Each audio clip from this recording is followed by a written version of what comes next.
Eh, Bismillahirrahmanirrahim.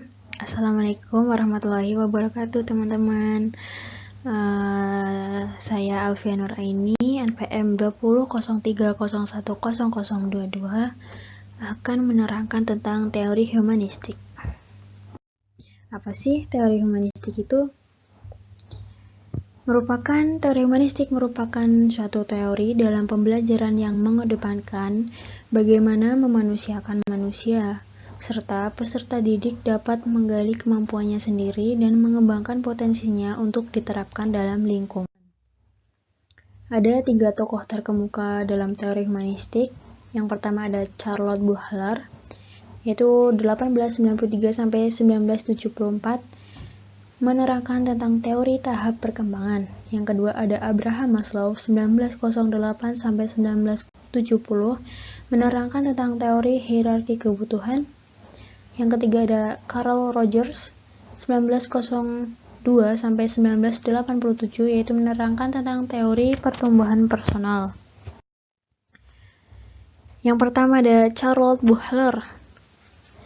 Menurutnya, tujuan real atau nyata dari manusia adalah pemenuhan yang dapat mereka capai dengan pencapaian atau prestasi dalam diri mereka dan di dunia. Buchler dalam Rise 2002. Nah, di samping kanan ini merupakan foto dari Buchler sendiri. Nah, ada 5 fase kehidupan dari Buchler. Fase pertama itu ada pada umur 0-15 tahun. Perkembangannya yaitu pertumbuhan biologis progresif, anak di rumah, hidup berpusat pada kepentingan yang sempit, sekolah dan keluarga. Yang fase 2 yaitu pada umur 16-27 tahun, yaitu menerangkan tentang pertumbuhan biologis lanjut, kedewasaan, seksual, perluasan aktivitas, penentuan diri, meninggalkan keluarga, memasuki kegiatan independen dan relasi personal. Dan yang fase ketiga itu pada umur 28 sampai 47 tahun. Perkembangannya yaitu stabilitas biologis, periode puncak yaitu periode yang lebih baik dari pekerjaan profesional dan kreatif, dan banyak hubungan personal dan sosial. Memiliki banyak hubungan personal dan sosial ya.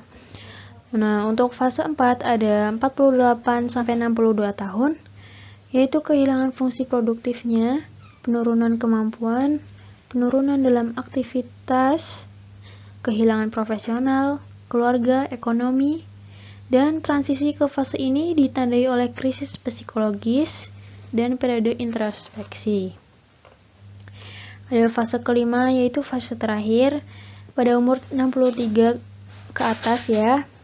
Fase ini memiliki perkembangan penurunan biologis, meningkatnya penyakit, pengunduran diri dari profesi, penurunan dalam sosialisasi tapi meningkat dalam hobi, pencarian individu, periode retrospeksi, perasaan pemenuhan atau kegagalan. Yang kedua ada teori dari Maslow, Abraham Maslow. Menurutnya, perilaku manusia dapat dijelaskan sebagai motivasi untuk memenuhi kebutuhan. Urusan pertama kita sebagai manusia adalah untuk memenuhi kebutuhan dasar hidup, seperti makanan, air atau minuman, dan perlindungan dari bahaya. Jika kebutuhan tersebut mereka terpenuhi, maka kita bisa mengarahkan energi kita pada kebutuhan manusia yang lebih eksklusif, seperti cinta, dukungan, dan kepemilikan. Ada 5 kategori kebutuhan manusia. Yang pertama itu ada kebutuhan fisiologis. Apa sih kebutuhan fisiologis itu?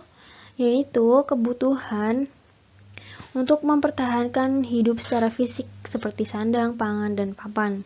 Dan yang kedua ada kebutuhan keamanan. Apa sih kebutuhan keamanan? Kebutuhan keamanan berkaitan dengan keamanan fisik dan psikologis, ketergantungan, perlindungan dan kebebasan yang mengancam seperti kriminal, perang, terorisme, dan lain-lain. Dan yang ketiga ada kebutuhan akan cinta dan kepemilikan. Itu berkaitan dengan perwujudan berupa diterima oleh orang lain. bentuk pemenuhannya, yaitu seperti diterima oleh menjadi sahabat, terus ada keinginan memiliki pasangan atau keturunan, dekat dengan keluarga, lebih dekat dengan keluarga, terus antar pribadi untuk memberi dan menerima cinta. Yang keempat, ada kebutuhan penghargaan, yaitu manusia akan bebas untuk mengejar kebutuhan ego atas keinginan untuk berprestasi dan memiliki prestasi. Dan yang kelima terakhir itu ada kebutuhan aktualisasi diri, yaitu kebutuhan untuk menjadi sesuatu yang sesuai dengan kemampuannya masing-masing. Yang ketiga ada teori dari Carl Rogers.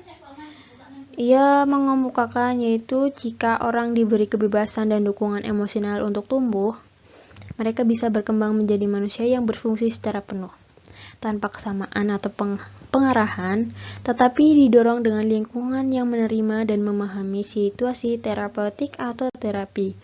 Orang akan memecahkan masalahnya sendiri dan berkembang menjadi jenis individu yang mereka inginkan. Ada dua macam self atau diri menurut Rogers. Yang pertama adalah diri yang kita rasakan sendiri, yaitu diri kita yang kita rasakan sendiri, real life dari kita, merupakan persepsi diri tentang diri kita yang sesungguhnya. Yang kedua ada diri kita yang ideal atau yang kita inginkan.